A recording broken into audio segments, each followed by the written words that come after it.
પીપ પીપ એ એમની સુઈ જા અહીંયા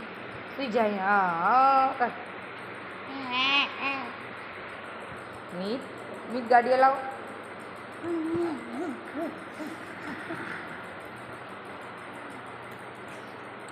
ગાડી હલાવ એમ ના કર અહીંયા સુઈ જજો અહીંયા સુઈ જા આમ સુઈ જા હા કીધું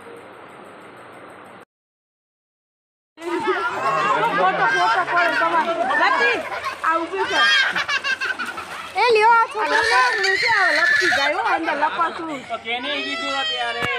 એને નીચે ઉભી ન રાખે ગરમ પાણી આવે